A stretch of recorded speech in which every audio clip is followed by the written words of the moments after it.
12월 30일 오늘 만나 성경 말씀은 시편 98편 1절에서 3절입니다. 새 노래로 주님께 찬송하여라. 주님은 기적을 일으키는 분이시다. 그 오른손과 그 거룩하신 팔로 구원을 베푸셨다. 주님께서 베푸신 구원을 알려주시고 주님께서 의로우심을 문 나라가 보는 앞에서 드러내어 보이셨다. 이스라엘 가문에 베푸신 인자하심과 성실하심을 기억해 주셨기에 땅 끝에 있는 모든 사람까지도 우리 하나님의 구원하심을 볼 수 있었다.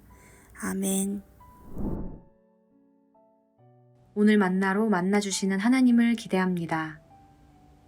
여러분은 어떨 때 찬양하시나요? 예배 드릴 때 찬양이 빠질 수 없지요. 하지만 예배 시간이 아니어도 기쁠 때나 슬플 때, 속상할 때, 감사할 때, 서로를 축복할 때 우리는 찬양합니다. 때로 긴 말보다 찬양 한 소절이 위로가 되기도 하고 여러 가지 생각과 고민들로 복잡했던 마음이 찬양 한 곡으로 정리되고 회복되기도 합니다. 찬양의 가사가 나의 고백이 될 때, 찬양과 내 삶이 만날 때, 그곳이 바로 은혜의 자리가 됩니다. 시편에는 수많은 찬양과 삶의 고백들이 담겨 있습니다. 그 중에서도 오늘 우리가 함께 읽은 시편 98편은 이렇게 시작됩니다. 새 노래로 주님께 찬송하여라. 시인은 홀로 찬양하는 것이 아니라 회중들을 향해 찬송하라 라고 명령합니다. 그렇다면 모두가 함께 해야 할 새 노래는 어떤 노래를 의미할까요? 마치 새로운 곡조, 새로운 스타일, 새로운 가사로 찬송하라는 명령처럼 들려옵니다. 그런데 그 뒤에는 새 노래에 대한 구체적인 설명이 아니라 모두가 찬송해야 하는 이유가 이어집니다. 주님은 기적을 일으키는 분이시다. 그 오른손과 그 거룩하신 팔로 구원을 베푸셨다. 2절, 3절도 마찬가지입니다. 주님께서 베푸신 구원을 알려주시고 주님께서 의로우심을 문 나라가 보는 앞에서 드러내어 보이셨다. 이스라엘 가문에 베푸신 인자하심과 성실하심을 기억해 주셨기에 땅 끝에 있는 모든 사람까지도 우리 하나님의 구원하심을 볼 수 있었다.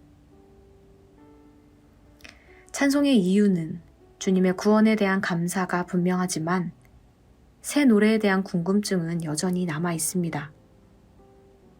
시편뿐 아니라 성경 안에서 새 노래가 나오는 부분들을 찾아보면 언제나 구원에 대한 감사나 구원 사건과 함께 기록되어 있습니다.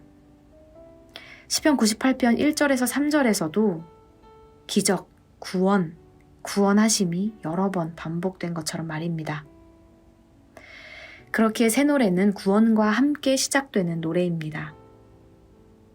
구원을 경험하면 삶이 달라집니다. 하나님에 대한 이해가 달라집니다. 누군가의 삶에 하나님이 개입하시면 새로운 삶이 시작되고 새로운 시야가 열리게 됩니다. 새 노래라는 것은 노래가 새로워져야 한다기보다 노래하는 사람이 새로워져야 한다는 것입니다. 가사와 멜로디가 새로워져야 한다기보다 마음과 삶이 새로워져야 한다는 것입니다. 같은 찬양이라도 새로운 경험을 통해 새로운 마음으로 찬양할 때 새 노래가 된다는 것입니다. 어느 날 복잡한 고민들로 길을 걷고 있었습니다.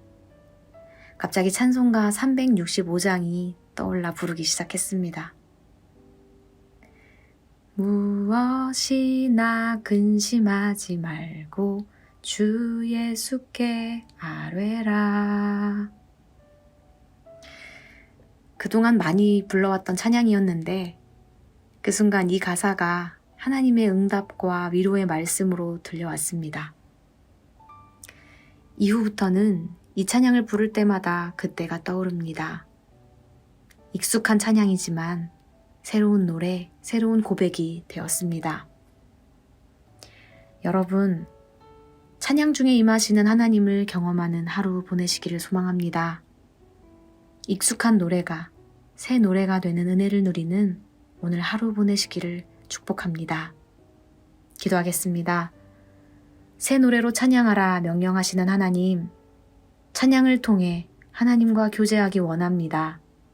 하나님 더 깊이 알아가길 소망합니다. 우리의 입술에서 찬양이 끊이지 않게 하옵소서. 예수님의 이름으로 기도합니다. 아멘.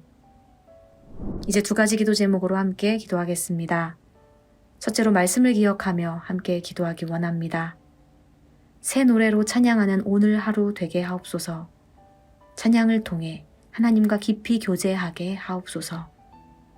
둘째로 예배를 위해 기도하기 원합니다. 우리를 예배자로 불러주신 하나님께 감사와 기쁨의 찬양을 올려드리기 원합니다.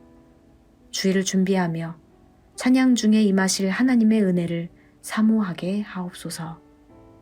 이렇게 기도하신 후에 개인 기도 하시겠습니다.